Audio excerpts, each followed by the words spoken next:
Life is what you make it. Do things that have never been done. With this positive note, let's begin today's video.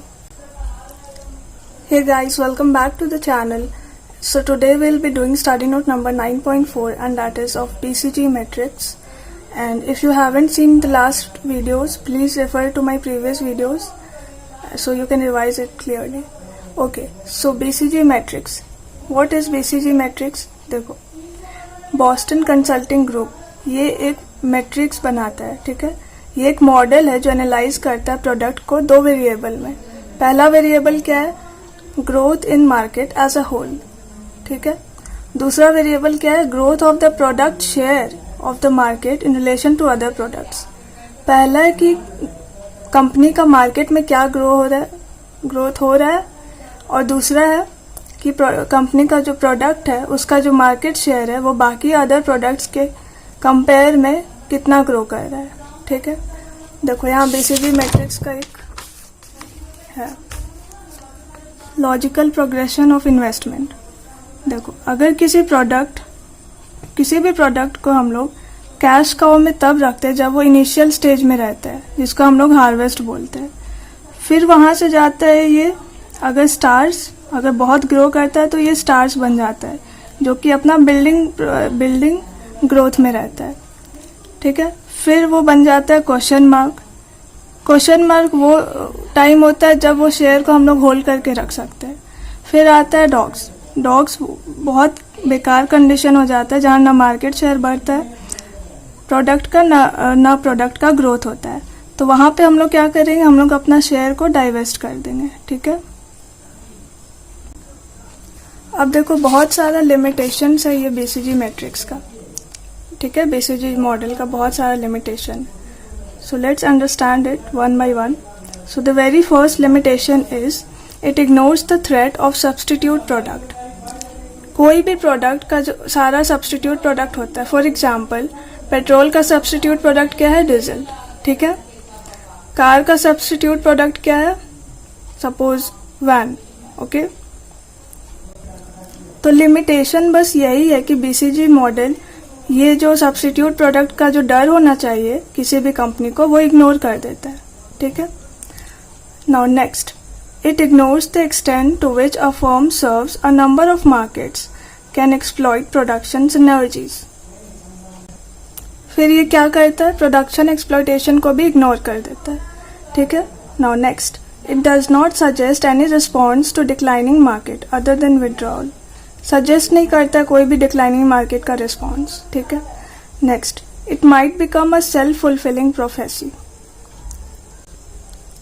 ये BCG matrix बस internal affairs को ही analyse कर सकता है, ठीक है। Self fulfilling prophecy. Now, relative market share amongst competitors is not necessarily an indication of their competitive strength। मतलब क्या? relative market share competitors का जो सेम प्रोडक्ट है उसका मार्केट शेयर जरूरी नहीं है एक इंडिकेशन हो हमारा कंपनी का कॉम्पिटिटिव स्ट्रेंथ का इंडिकेशन हो, ठीक है। ये जरूरी नहीं है। तो ये क्या है? एक लिमिटेशन है। Now, market growth and market share are assumed to be reliable pointers for cash flow, obviously, ठीक है। High market share doesn't mean high profit, specially if the firm has high cost, ठीक है। ये common sense वाला बात है। अगर product का कॉस्ट ज़्यादा है इसका मतलब उसका मार्केट शेयर भी ज़्यादा होगा, ठीक है। तो देखो वही लिखा है, हाई मार्केट शेयर। अगर किसी भी प्रोडक्ट का मार्केट शेयर ज़्यादा है इसका मतलब ये नहीं कि वो उसका हाई प्रॉफिट हो रहा है, मे बी उसका कॉस्ट ही ज़्यादा हो इसलिए उसका मार्केट प्राइस हाई है, ठीक है। तो ये एक लिमिटेशन है बीसीजी मॉडल का। अब समझते हैं आंसॉफ मॉडल क्या होता है। आंसॉफ 1965 demonstrate the choices of strategic direction open to a firm in the form of a matrix। अब देखो यहाँ चार बात है, ठीक है। मार्केट इधर से डिक्लाइन हो रहा है, प्रोडक्ट इधर से डिक्लाइन हो रहा है, ठीक है। अब देखो, एग्जिस्टिंग मार्केट में अगर कोई ऑर्गेनाइजेशन एग्जिस्टिंग मार्केट में एग्जिस्टिंग प्रोडक्ट को लाता है, ठीक है। एग्जिस्टिंग मार्केट मतलब मार्केट चेंज नहीं कर रहा है, वो एग्जिस्टिंग मार्केट है, प्रोडक्ट भी एग्जिस्टिंग है, मतलब सही वही सेम प्रोडक्ट जो सालों से वो प्रोड्यूस करते आ रहा है वही प्रोडक्ट है। तो एग्जिस्टिंग मार्केट में अगर वो एग्जिस्टिंग प्रोडक्ट लाता है और उसका ग्रोथ हो रहा है तो उसको बोलेंगे मार्केट पेनिट्रेशन, ठीक है। अगर मार्केट नया है, क्या किया, वो मार्केट नया कर दिया, प्रोडक्ट वही है लेकिन मार्केट नया कर दिया, तो उसको क्या बोलेंगे, मार्केट डेवलपमेंट, ठीक है। मतलब कि वो एक नया मार्केट डेवलप कर लिया। अब मार्केट वही है, प्रोडक्ट नया ले आया, तो उसको क्या बोलेंगे हम लोग, प्रोडक्ट डेवलपमेंट, ठीक है। नया प्रोडक्ट इंट्रोड्यूस किया, ठीक है। अब मार्केट भी नया है, प्रोडक्ट भी नया ले आया, तो उसको बोलते हैं हम लोग डाइवर्सिफिकेशन, ठीक है। अब डाइवर्सिफिकेशन दो तरह का होता है, एक रिलेटेड और एक अनरिलेटेड। तो एग्जाम में क्वेश्चन आता है व्हाट इज डाइवर्सिफिकेशन। तो डाइवर्सिफिकेशन क्या है, एक न्यू मार्केट में न्यू प्रोडक्ट, ठीक है। ये वाला जो है आंसॉफ मॉडल, इसका बस ये मैट्रिक्स याद कर लो, ठीक है, हो जाएगा। अब देखो ये जो चारों पॉइंट्स है, market penetration, product development, market development, diversification, ये सब को डेवलप करने का एक अलग अलग स्ट्रैटेजी है, तो अब वो पढ़ेंगे। सबसे पहले मार्केट पेनिट्रेशन स्ट्रैटेजी क्या होता है, ठीक है। एग्जिस्टिंग मार्केट में एग्जिस्टिंग प्रोडक्ट है और वो प्रोडक्ट को हम लोग को ग्रो करना है, तो देखो उसका क्या स्ट्रैटेजी होगा। पहला तो ये कि प्राइस रिडक्शन, प्राइस कम कर दो तो ऑटोमेटिक उसका ग्रोथ हो जाएगा, ठीक है। दूसरा, increase in promotional and distribution support, उसका बहुत मार्केटिंग कर दो, प्रमोशन कर दो, ठीक है। फिर है acquisition of rival in same market, ठीक है, सेम मार्केट में उसका एक्विजिशन कर दो।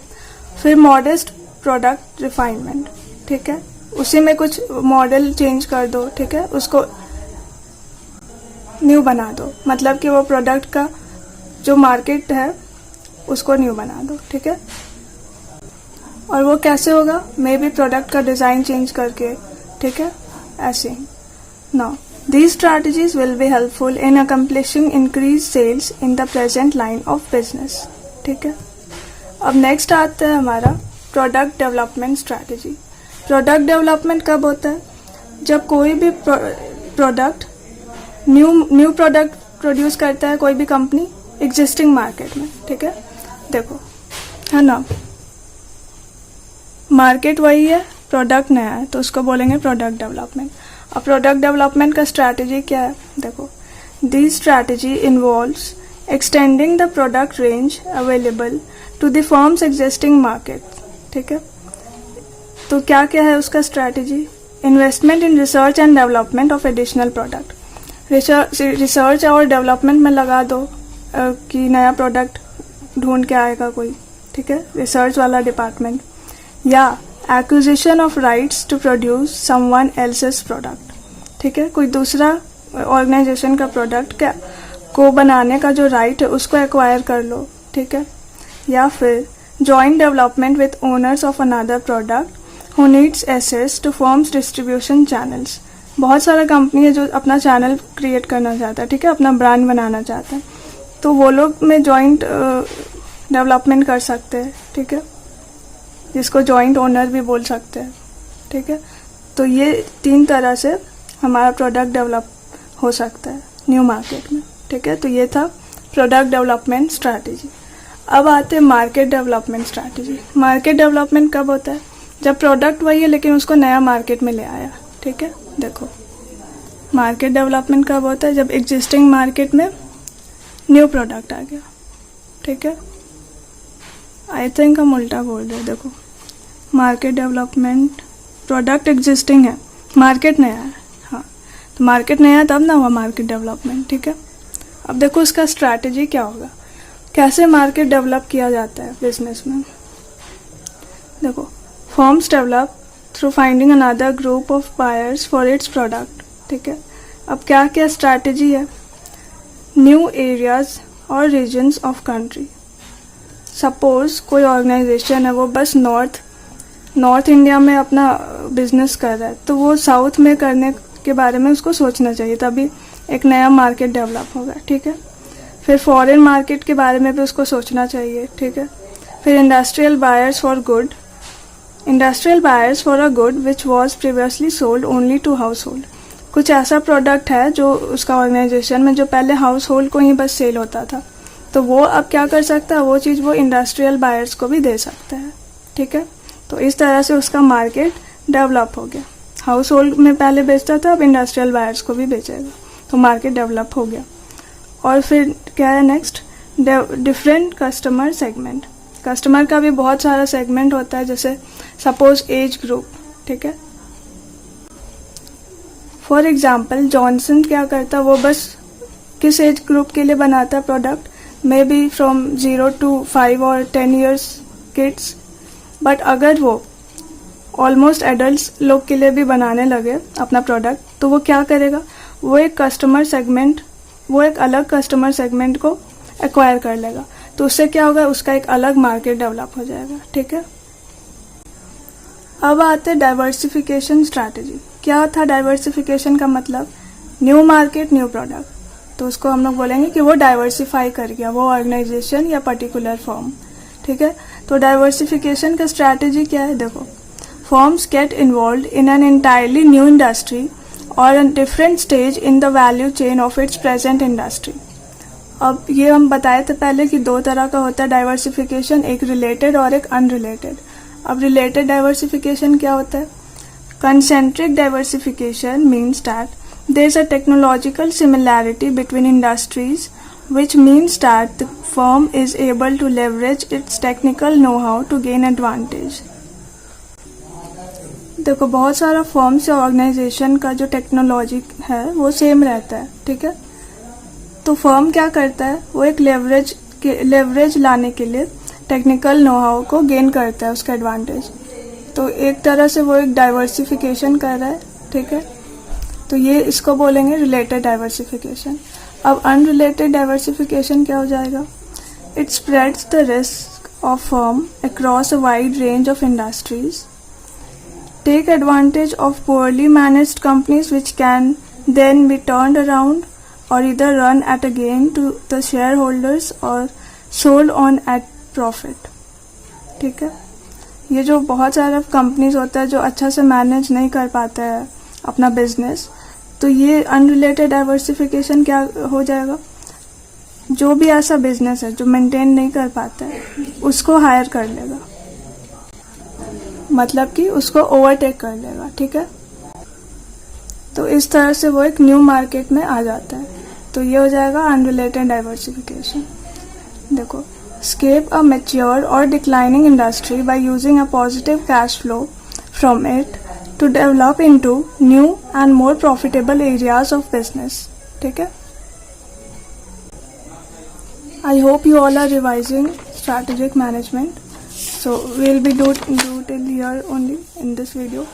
Next we'll understand ADL, that is Arthur D. Little portfolio metrics, in the next video.